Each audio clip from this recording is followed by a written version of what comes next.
The year was 2002 in Ondo State, Nigeria. On a night unlike any other, a violent storm swept across the land. Thunder roared through the skies while relentless rain turned roads into rivers, making it nearly impossible to see ahead. A luxury interstate bus traveling from Lagos to Akure lost control near a flooded bridge and crashed into a deep roadside ditch. Chaos erupted as terrified passengers fought desperately for survival. Among those trapped inside were two pregnant women, A.B. Adebayo, the wife of a wealthy Lagos businessman, and Kemi Bello, a humble roadside food vendor returning home after visiting her relatives. Both women went into labor moments after the crash. My baby! Please help me! These women are in labor! Quick! Kind-hearted Take them to the villagers clinic! rescued the survivors and rushed them to a small government clinic already struggling to cope with the emergency. As the storm damaged the building, electricity failed and important medical records became soaked beyond recognition. Amid the confusion, one baby girl and one baby boy were born. Then disaster struck again when part of the clinic roof collapsed.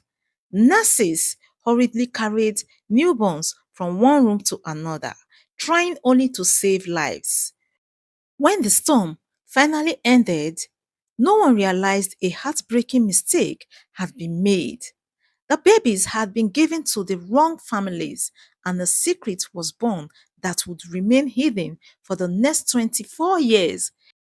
24 years later, life has taken a very different turn. Regina Bello had grown into a talented photographer in Akure, although she earned a living covering weddings and birthday celebrations. Her biggest dream was to build a successful media company of her own. She lived with her aging father, Baba Bello, a man who loved her deeply. Yet something had always troubled her. She looked nothing like the rest of her family. Her appearance, skin tone, facial features, and even her blood type were completely different. Why don't I look Every like time she anyone asked else? questions, You're my Baba daughter. Bello That's all that quietly changed the matters. subject. One evening, tragedy struck when he suddenly collapsed.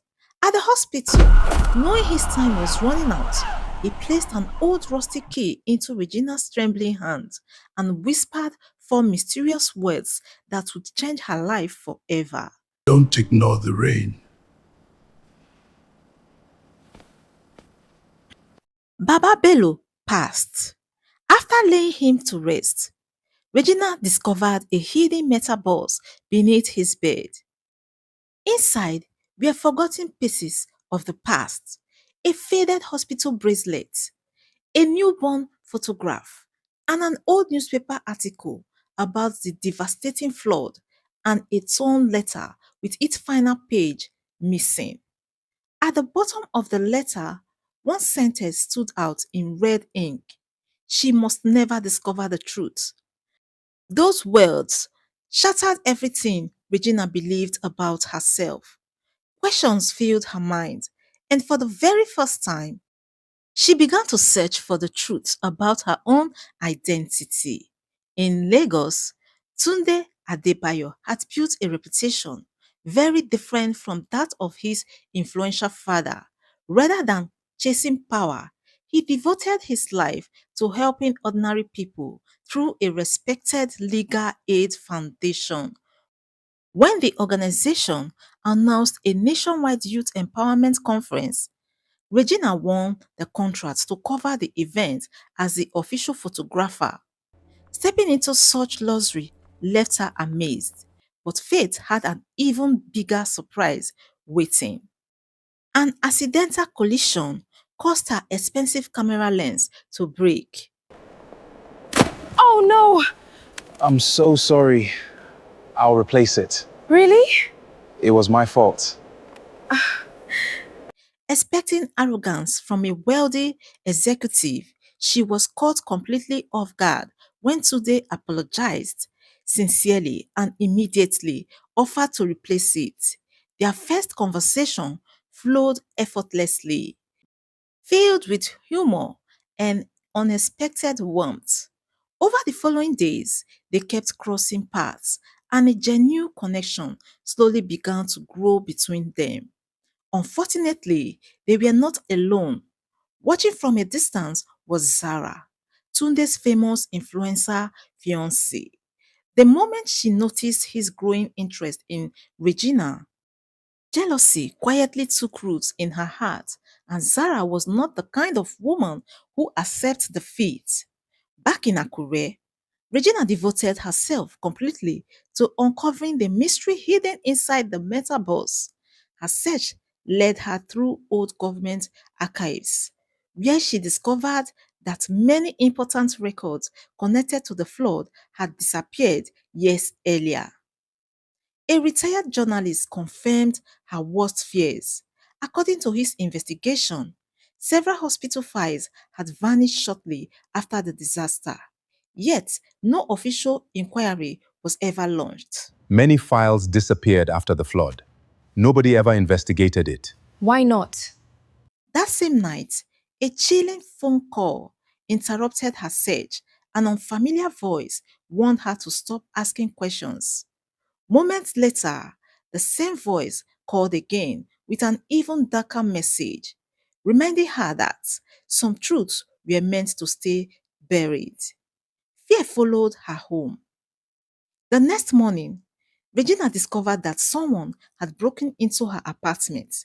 Strangely, nothing valuable had been taken. Only the hospital bracelet was gone. At that moment, she understood she was no longer investigating an old mystery.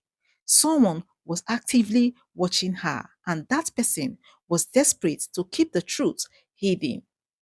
Refusing to abandon her search, Regina tracked down Grace, a retired nurse living quietly in a remote village. The moment Grace saw the old newborn photograph, memories she had buried for decades came rushing back. Where did you get this photograph? Please, tell me what happened. Terrible things happened that night. Things nobody ever knew. Powerful men came before sunrise. They paid people. Witnesses were threatened. One baby became the center of everything. Overcome with guilt, she finally admitted that the public had never learned the full truth about the night of the flood.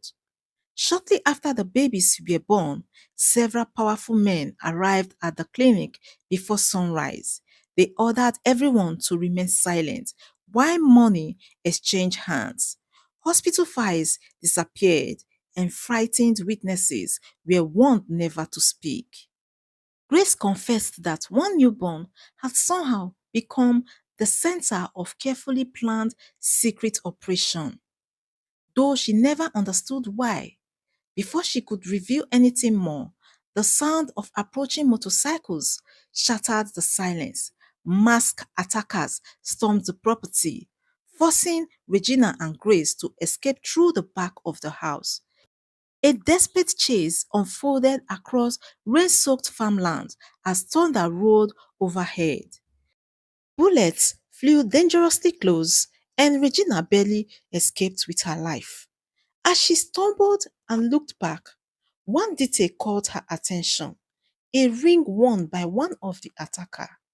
Engraved on it was the unmistakable symbol of the Adebayo Group, the powerful company owned by Tunde's family. In that instant, the mystery became deeply personal. Regina narrowly escaped the attack with grace and found temporary shelter inside an abandoned cocoa warehouse hidden on the outskirts of the village. As rain hammered against the rusty roof, she demanded answers that Grace could no longer avoid. Grace, tell me the truth. Why would armed men attack an old nurse? And why was one of them wearing a ring connected to the Adebayo group? I never saw the man's face, but I remember the vehicles. They belonged to a powerful Lagos businessman. The company logo was exactly the same. The retired nurse revealed another disturbing memory. 24 years earlier, the mysterious men who arrived at the clinic had traveled in vehicles belonging to a powerful Lagos businessman. Although she never saw their faces, she clearly remembered the company logo, the same symbol Regina had just seen engraved on an attacker's ring.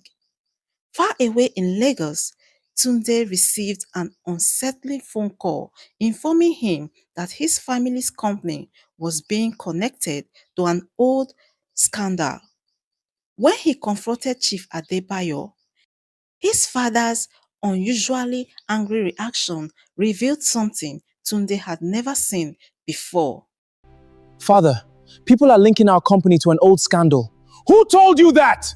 Stay away from this matter. You have no idea what you're talking It about. was fear. Later that night, Regina secretly contacted Tunde and told him everything: the attacker, the missing records, the mysterious nurse, and the ring connected to his family business. Without hesitation, Tunde promised to help uncover the truth. Neither of them realized they were stepping into a dangerous battle that had remained hidden for more than 2 decades. Watching from nearby, Zara overheard part of their conversation. The growing closeness between Tunde and the mysterious woman only fueled her suspicion. Using his legal connections, Tunde gained access to old government archives in Lagos, although most records from the flood year had disappeared. One surviving photograph from the damaged clinic remained at first. The blurry image appeared worthless. Then Regina noticed a woman standing near the clinic entrance carrying a newborn baby. Around the woman's neck hung a distinctive silver necklace. The moment Grace saw the photograph, she recognized it immediately. The woman was not one of the nurses. She had served as Chief Adebayo's personal assistant. I know that necklace. She wasn't a nurse. She worked for Chief Adebayo. The discovery raised even more questions. Why would the assistant of a wealthy businessman be present at a remote government clinic during a devastating flood? As Regina and Tunde searched for her, they discovered she had completely disappeared. There was no public records, no social media accounts, and no trace that she had ever existed. Meanwhile, Zara quietly hired a private investigator. Within days, she uncovered Regina's identity. Instead of confronting Tunde directly, Zara chose a far more dangerous approach. She began to plan Regina's destruction from the shadow. Without warning, Regina's photograph business came under attack. Negative reviews spread across the internet. Clients cancelled their bookings, and sponsors withdrew their support almost overnight. Her professional reputation collapsed before she even understood what was happening. Then the situation became even worse. Police officers arrived at her apartment and accused her of stealing expensive camera equipment. Ragina Bello, you're under arrest for theft. What? I've never stolen anything! Security footage appeared to show her committing the crime. Yet, Regina knew it was impossible. She had been in another city when the theft occurred. The evidence has clearly been manipulated. Just when everything seemed lost, Tunde intervened and secured her release. She's innocent. The evidence has been manipulated. Release her. Throughout the ordeal, their emotional connection grew even stronger. For the first time, Tunde admitted that he could no longer stop thinking about her. You shouldn't be risking so much. I can't stop thinking about you. You're engaged. Although Regina tried to ignore her own feelings. She knew emotions could not always be controlled. Across town, Zara watched news coverage of Regina's public humiliation.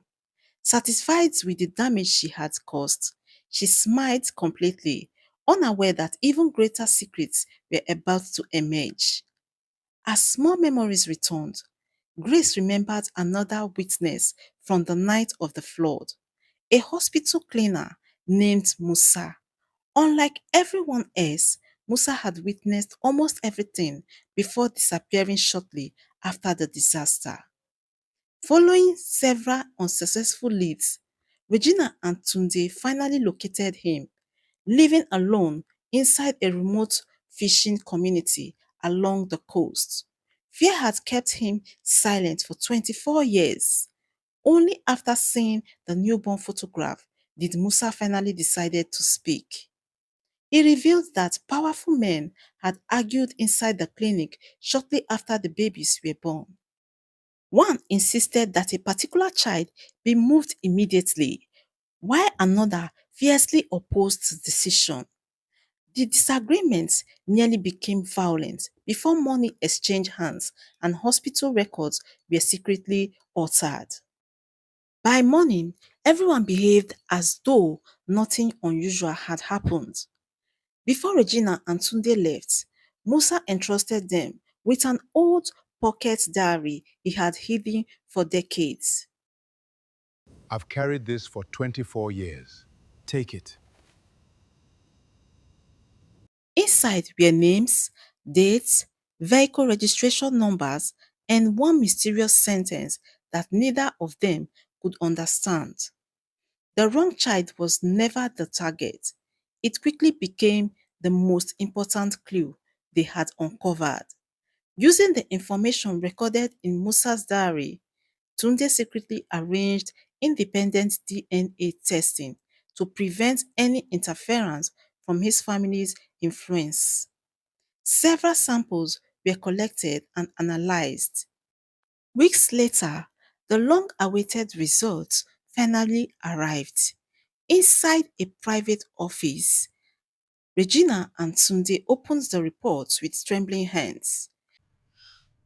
No, this can't be. You're not related to Baba Bello, and you're not related to my father either. The first discovery confirmed what Regina had already suspected. She was not biologically related to Baba Bello, but the second result completely destroyed the theory they had spent months believing. She was not biologically related to Chief Adebayo either. Everything they thought they knew was wrong. If Regina was not the missing child connected to the billionaire's family, then who was? Before either of them could process the shocking revelation, Tunde received devastating news. Chief Adebayo has suddenly collapsed during a board meeting. As Tunde rushed to the hospital, another mysterious envelope arrived anonymously at Regina's apartment. Inside was an old photograph showing Chief Adebayo standing beside an unidentified man. On the back of the picture, someone had written six chilling words, asking about the second baby. As Regina stared at the message, a frightening realization began to take shape. Perhaps there had been more than two children involved on that stormy night. If so, the truth was far more dangerous than anyone had ever imagined. Will Regina ever be able to uncover who she really is and her parents? Find out in the concluding part of the story. Stay updated and watch out for the concluding part of the story by clicking on the subscribe button, put on your bell notification so you always get notified once it comes up. Like this video, share to your friends and family, and tell me what you think in the comment section. Thank you for watching Folktale by Chinelo.